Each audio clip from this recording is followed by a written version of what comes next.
नमस्कार, मी राहुल कुलकर्णी. जगभरातल्या सर्व प्रेक्षकांचं स्वागत आहे. 2019ची लोकसभेची निवडणूक पश्चिम बंगालमधनं कव्हर करत असताना हे लक्षात आलं होतं की कोलकातासारखं जे मोठं महानगर आहे त्या महानगरामध्ये एकूणच तिथल्या मतदारांच्या दृष्टीनं तृणमूल काँग्रेसचा विरोधी पक्ष हा भाजप होता. ग्रामीण भागामध्ये काहीसं डाव्यांचं आणि काहीसं काँग्रेसचं अस्तित्व होतं. तसंच पंजाबमध्ये विधानसभेच्या निवडणुका कव्हर करत असताना भारतीय जनता पार्टीचं तिथं अस्तित्व कमी आहे. काँग्रेस आणि आम आदमी पक्ष हे दोघं एकमेकांच्या विरोधात उभे आहेत असं दिसतंय. आणि अलीकडच्या काळामध्ये जो बदल होतो आहे त्याच्यानुसार तिथला पुन्हा एक प्रादेशिक पक्ष हा काहीसा पुन्हा एकदा आपली राजकीय घोडदौड करताना दिसतोय. हे सांगण्याचं कारण असं की कुठलंही काँग्रेस किंवा कुठलाही प्रादेशिक पक्ष हा काँग्रेसच्या मतावरतीच पुढे वाढतो आणि म्हणून कुठल्याही निवडणुकीमध्ये कुठल्याही प्रादेशिक पक्षाचा काँग्रेसबरोबर आपण ताळमेळ साधावा असा कधीही प्रयत्न नसतो. आणि तेच तर दिसतंय. आणि म्हणूनच मधल्या वेळीतनं मी 2 मुद्दे टॅग केलेत. एक, श्री अरविंद केजरीवाल आणि ममता बॅनर्जी यांनीच ठरवलं की नरेंद्र मोदी यांचा विजय अधिक सुखकारक व्हावा, की या दोघांचं या 28 पक्षाच्या इंडिया आघाडीतनं बाहेर पडणं शीट शेअरिंगच्या दृष्टीनं हे तसं पाहता भाजपलाच फटका बसू शकतो. आता हे समजून घ्यायचं असेल तर मुळात इंडिया आघाडीमध्ये काल काय घडलं ते नीट आधी लक्षात घेऊ. काल ममता बॅनर्जी आणि आम आदमी पक्षानं दोघांनी सांगितलं की आम्ही काँग्रेसबरोबर शीट शेअरिंग करणार नाही.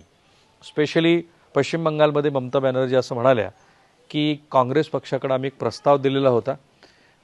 पश्चिम बंगाल हे महाराष्ट्रापाठोपाठ 42 लोकसभेच्या जागा या देशाच्या संसदेमध्ये पाठवणारं मोठं आणि महत्त्वाचं राज्य आहे. यापूर्वी पश्चिम बंगालमध्ये तृणमूल काँग्रेसनं 23, भाजपनं 18 आणि काँग्रेसनं 2 जागा जिंकलेल्या. तो आम्ही प्रस्ताव दिला होता, परंतु त्या प्रस्तावाला कुठेही सकारात्मक त्यांनी उत्तर दिलं नाही. ते 2 जागा आम्ही त्यांना ऑफर केल्या होत्या, पण ते 6 जागा आम्हाला मागत होते. तसंच आम आदमी पक्षानं की ज्या आम आदमी पक्षाबरोबर काँग्रेस पक्षाची गोवा, हरियाणा, गुजरात, दिल्ली या राज्यामध्ये ही तडजोड व्हावी आणि शीट शेअरिंग व्हावं गुजरातमध्ये पण, अशी काहीतरी सुरू आहे मागच्या बाजूनं. असं असताना आम आदमी पक्षानं सांगितलं की नाही, पंजाबमधल्या 13च्या 13 जागा आम्ही लढू. म्हणजे काय दिसतं आहे की काँग्रेसबरोबर कुठल्याही प्रादेशिक पक्षाला आपला जो मताचा टक्का आहे तो टक्का शेअर करायचा नाही आहे. ते भलेही 28 पक्ष एकत्रित असले आणि त्यांचा principal opposition political party Bhajap आणि व्यक्ती म्हणून नरेंद्र मोदी यांना विरोध असला तरी त्यांना लोकसभा निवडणुकीमध्ये असं कुठेही होऊ द्यायचं नाही आहे की जिथे काँग्रेस पक्षाला याचा कुठेतरी फायदा होईल. जसं अधीर रंजन जे लोकसभेतले काँग्रेस पक्षाचे नेते आहेत ते ज्या पश्चिम बंगालमधनं येतात त्यांना तिथे 6 जागा हव्या होत्या, परंतु मी जे म्हणालो जसं ओडिसामध्ये झालेलं आहे, जसं पश्चिम बंगालमध्ये होताना दिसतं आहे की काँग्रेस पक्षाचं या राज्यातलं अस्तित्व हे हळूहळू संपत चाललेलं आहे. प्रिन्सिपल अपोजिशन पॉलिटिकल पार्टी ही तिथे भारतीय जनता पार्टी बनताना दिसते. अशा वेळेला ज्या पक्षाची मतं आपल्याकडे आपण घेतलेली आहेत त्या पक्षाच्या मताला पुन्हा एकदा त्या मूळ पक्षाच्या झोळीमध्ये टाकण्याचं कारण काय? आणि म्हणूनच ममता बॅनर्जी असं म्हणतायत की 543 पैकी 300 जागा तुम्ही लढा ना, उर्वरित ज्या 243 जागा आहेत ते प्रादेशिक पक्ष लढतील. आम्ही इंडिया आघाडीमध्येच आहोत, परंतु आमची अलायन्स केव्हा होईल? जेव्हा ह्या सगळ्या निवडणुका संपतील आणि मग नंतर बघू. तेच आम आदमी पक्षाचं म्हणणं आहे. पुढं जाऊन हा पक्ष म्हणतोय, त्यांचे मुख्यमंत्री असं म्हणतायत की आम्ही 13-0नी भारतीय जनता पार्टीला पराभूत करू. म्हणजे आमचे 13 उमेदवार विजयी होतील लोकसभेच्या. तिथे 13 जागा आहेत. आमचा सर्वे पण झालेला आहे आणि आमच्याकडे उमेदवारांची रांग लागलेली आहे. तसंच दिल्लीतल्या 7 जागेमध्ये पण त्यांचा तोच दृष्टिकोन असू शकतो. गुजरातमध्ये त्यांना काँग्रेसकडून अधिक जागा हव्यात. आणि म्हणून मी म्हटलं की अरविंद केजरीवाल आणि ममता बॅनर्जी यांनी ठरवलं आहे का की 2024ची निवडणूक ही नरेंद्र मोदी यांना अधिक सुखकारक व्हावी? त्याचं कारण असं आहे की हे जे विरोधी पक्ष एकत्रित आलेले आहेत ते विरोधी पक्ष घराणेशाही, स्वतःची सत्ता राखणं किंवा त्यांच्यावरती असलेले जे कथित भ्रष्टाचाराचे आरोप आहेत त्यामुळं एकत्रित आलेली मंडळी आहे असा भारतीय जनता पार्टीचा प्रचार आहे. लोकांना सुद्धा असं वाटू शकतं की इतक्या सगळ्या पक्षाचं जे कडबोळ आहे, जितके सगळे पक्ष, ज्याला ऑल इंडिया हुरियत पार्टी असं पण म्हटलं जातं, जी जम्मू काश्मीरमधली एक महत्त्वाची संघटना आहे, तर इतके सगळे राजकीय पक्ष एकत्रित आल्यानंतर त्यांच्यामध्ये एक वाक्यता काय? आणि समजा हे सगळे पक्ष एकत्रित आले तरी यांनी सरकार बनवलं तरी ते एका दिशेनं जाणार आहे का? की जेव्हा एक प्रकारची अथॉरिटेरियन सरकार, एक प्रकारचं निर्णय घेणारं पण एकाधिकारशाहीवरती विश्वास असलेलं सरकार सध्या अस्तित्वात आहे आणि या सरकारच्या अनेक अजेंड्यामध्ये आम्ही एकत्रित एक पद्धतीनं निर्णय घेतो आणि म्हणून आम्हाला कुठलाही विकासाचा अजेंडा राबवता येतो. हे जे एक महत्त्वाचं पॉलिटिकल नेरेटिव्ह आहे ते लोकांपर्यंत त्यांनी नेलेलं आहे आणि अशा वेळेला जर नरेंद्र मोदी यांच्या विरोधामधल्या 28 पक्षांच्या ह्या आघाडीमध्ये एक वाक्यता नाहीच आहे असं जर मतदारांना वाटलं तर त्याचा फायदा कोणाला होईल?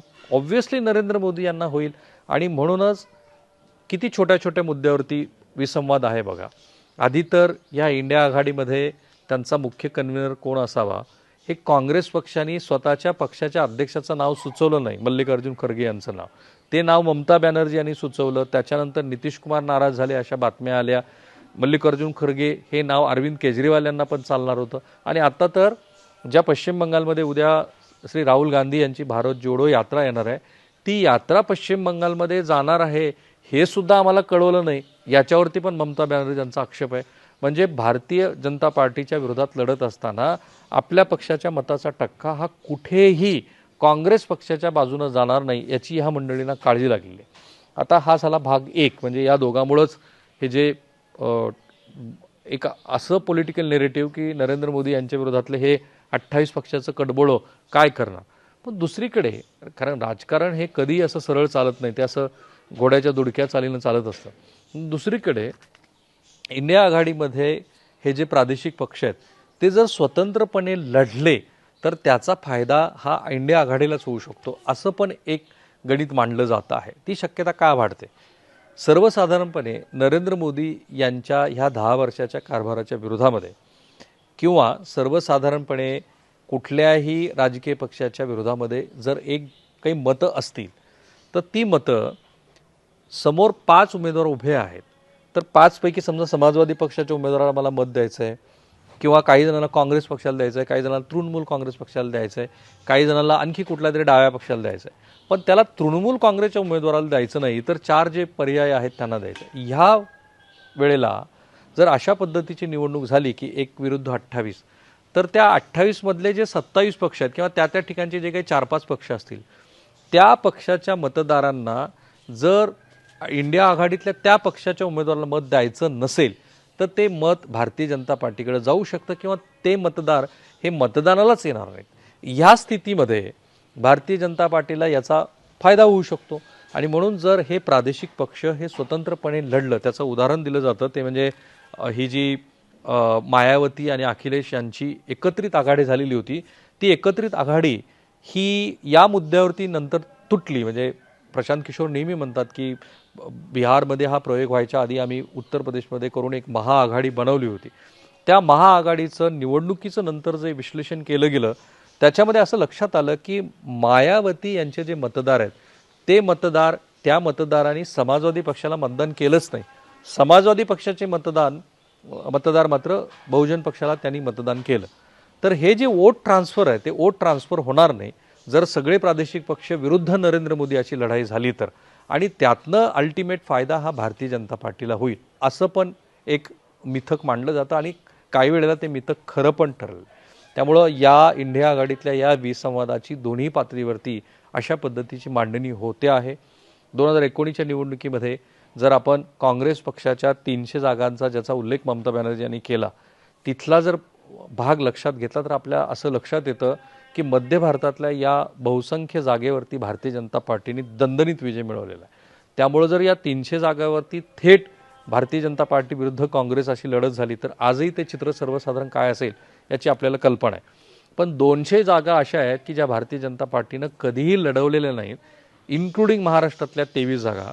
तर या जागावरती जर विरोधी पक्ष हे एकजुटीनं एकत्रितपणे नरेंद्र मोदी यांच्या विरोधात उभे राहिले तर सर्वसाधारणपणे ते भारतीय जनता पार्टीचा पराभव करू शकतात. अर्थात गाव पातळीवरती, पक्ष पातळीवरती इतर प्रादेशिक पक्षाच्या कार्यकर्त्यांचं एकजूट आणि मतदारांची एकजूट होणं आवश्यक आहे. दोन्ही पद्धतीनं या विसंवादाची मांडणी करता येऊ शकते. पण या सगळ्याचा लसावी एवढाच आहे की नरेंद्र मोदी यांच्या दृष्टीनं इंडिया आघाडीतला हा जो विसंवाद आहे तो अंतिमतः फायदेशीर ठरू शकतो. कारण याच पद्धतीचा प्रचार की ये लोग देखिए अपना घर बचाना चाहते हैं, भ्रष्टाचार को बचाना चाहते हैं, अपनी पार्टी बचाना चाहते हैं, अशाच पद्धतीचा प्रचार असेल नरेंद्र मोदी करतील आणि त्यासाठी हे विसंवादाचे जे सूर आहेत ते वापरतील. थांबूया आपण इथे. मी आणि ABP माझा सर्व सोशल मीडिया प्लॅटफॉर्मवरती आहोत. आम्हाला फॉलो करायला लागा आणि या व्हिडिओच्या कमेंट बॉक्समध्ये आणखी जर तुम्हाला काही वाटत असेल की हे मुद्देसुद्धा यामध्ये यायला हवे होते तेही जरूर कळवा. ABP माझा, उघडा डोळे बघा नीट.